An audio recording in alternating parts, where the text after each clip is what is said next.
तो चलिए स्टार्ट करते हैं गुप्ता एज को। तो गुप्ता एज हम किस टाइम पीरियड की बात कर रहे हैं? तो हम बात कर रहे हैं जब पोस्ट मॉडर्न पीरियड यानी जो कुशानाज का एम्पायर था वो कंप्लीट खत्म हो रहा था। तो यानी 3rd सेंचुरी एडी की बात कर रहे हैं, यानी 250 एडी के आसपास, middle of 3rd century AD की बात कर रहे हैं।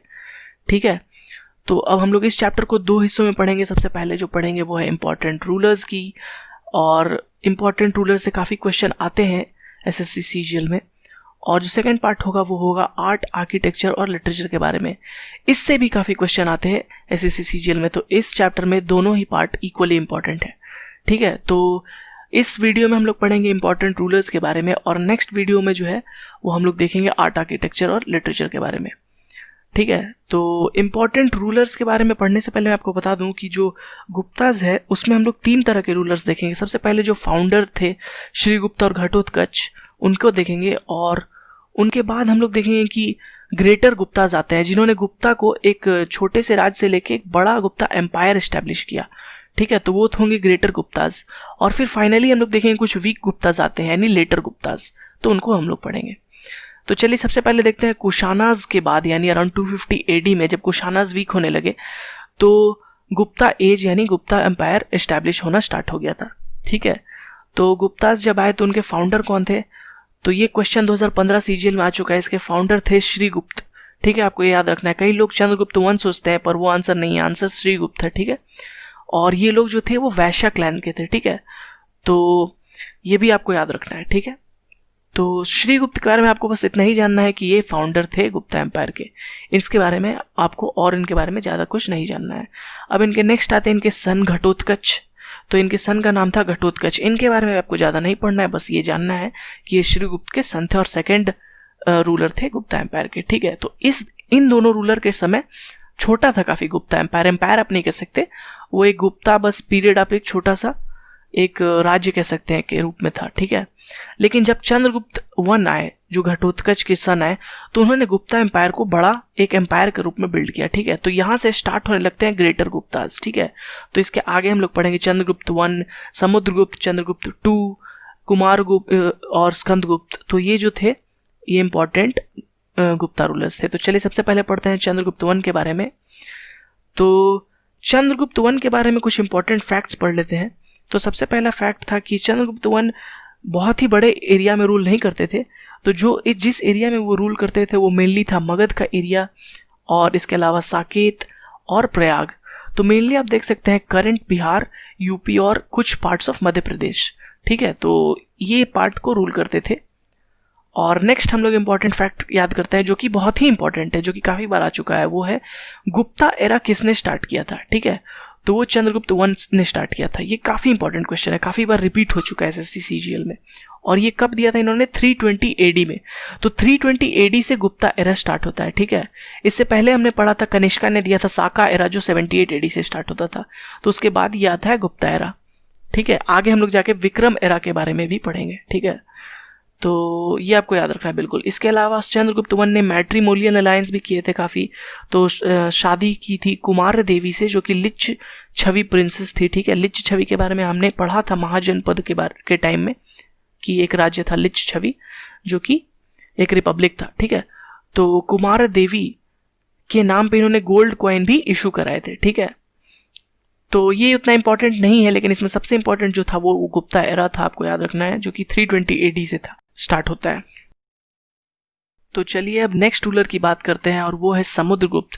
तो ये चंद्रगुप्त वन के सन थे समुद्रगुप्त, और इन्हें माना भी जाता है greatest ruler of Gupta empire. ठीक है, तो ये कब रूल करते थे? तो एडी 335 के बाद ये रूल करते थे। ठीक है, तो इनके बारे में हमें पता कैसे चलता है कि समुद्रगुप्त मतलब क्या क्या अचीवमेंट था इनका और ये कितने बड़े रूलर थे?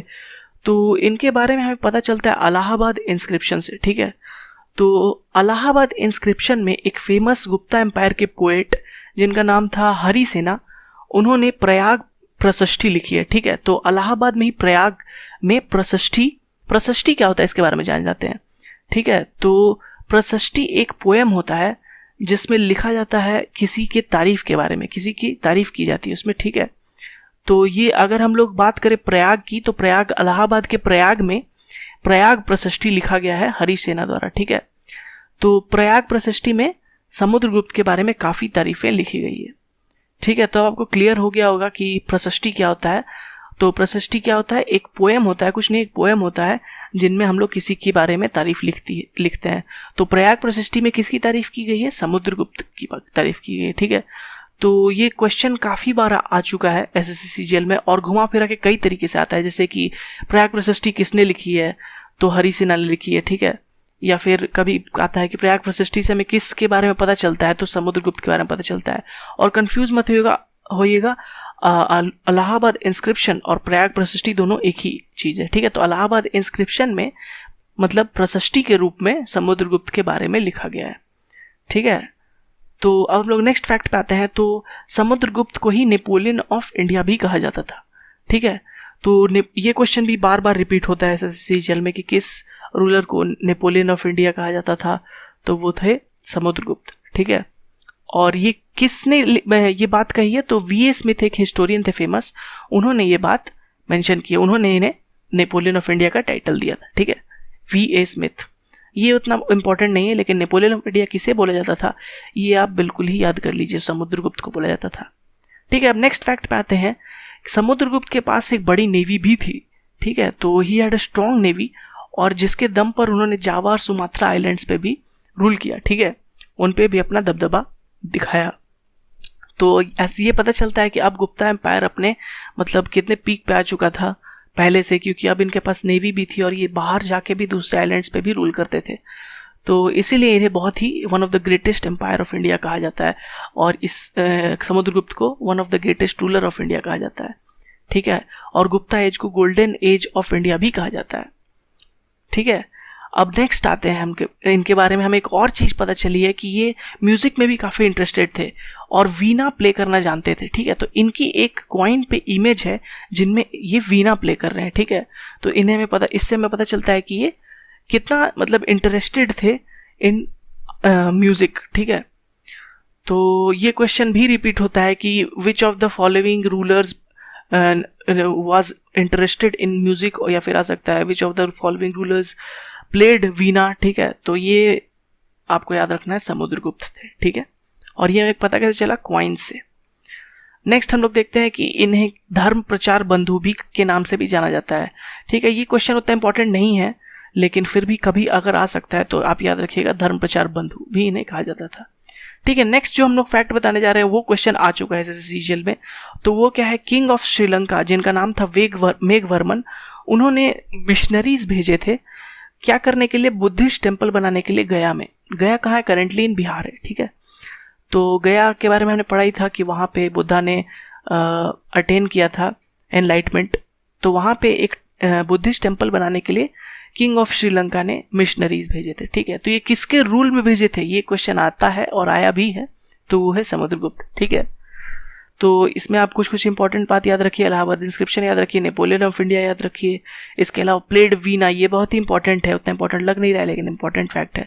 और फाइनली जो लास्ट मैंने बताया, मिशनरी किसने सेंड किया था, मेघवर्मन ने, एक श्रीलंकन रूलर ने, और समुद्रगुप्त के टाइम पे किया था। ठीक है, तो इस चैप्टर में हम लोग यहीं तक पढ़ते हैं, काफ़ी लंबा हो रहा है वीडियो। नेक्स्ट चैप्टर में हम लोग पढ़ेंगे आगे के रूलर्स के बारे में।